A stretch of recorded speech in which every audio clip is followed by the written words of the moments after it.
Habang tumataas ang tensyon sa Israel, tumataas din ang presyo ng petrolyo sa Pilipinas. Ramdam yan hanggang dito po sa ating bansa. At live mula sa Commonwealth Avenue sa Quezon City, nasa frontline balitang yan si Brian Basa. Brian, marami pang humahabol dyan bago magmahal ang presyo ng gasolina.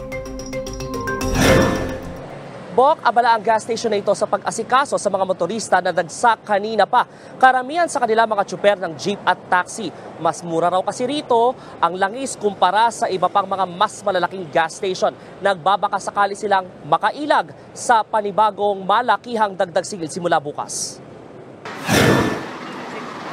Itinatawa na lang ni Tatay Alger ang pagod matapos bumiyahe sa buong magdamag at mukhang kakailanganin niya ang good vibe sa mga susunod na araw dahil kailangan din niyang magdagdag ng biyahe, pambawi ng mawawalang kita kasunod ng taas presyo ng petrolyo. Dagdag pamasahe, wala pa po eh. Piso lang naman. Ganon din, parang baliwala na lang din yung dagdag piso. Si Tatay Victor naman, hindi maisip kung paanong pagkakasyahin ang 500 pisong arawang kita niya. Napupuno naman sa umaga, tsaka rush hour. Pero pag patay oras na, mahirap na.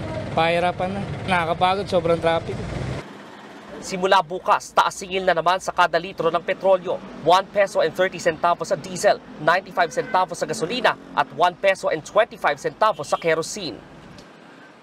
Sabi ng Department of Energy, nakaapekto rito ang digmaang Israel at Hamas. May panawagan din daw ang Iran na i-boycott ang supply ng Israel. Bumaba rin ang reserbang langis ng Amerika. At kahit malayo ang Middle East sa Pilipinas, tingin ng ekonomistang si Emmanuel Leyco, pihadong mahihirap na naman ang maiipit. Pagkat tumaas pa ang presyo ng mga gasolina, ng mga krudo, ng diesel, no, hindi naman makapagtaas ng pamasahe.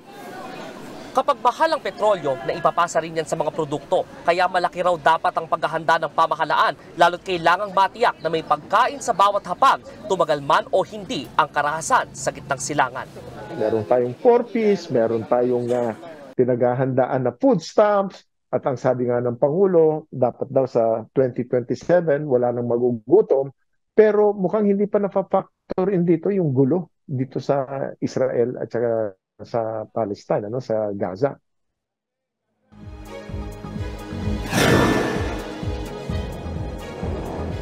Hindi pa masabi ng Energy Department kung tataas o bababa ang presyo ng langis sa susunod na linggo. Kaya payo ng ahensya, planuhing mabuti ang biyahe. Kung meron kayong ibang masasakyan na hindi gumagamit ng gasolina, yun muna ang gamitin. O kaya naman, kung mas malapit naman o malapit naman ang pupuntahan, lakarin na lang.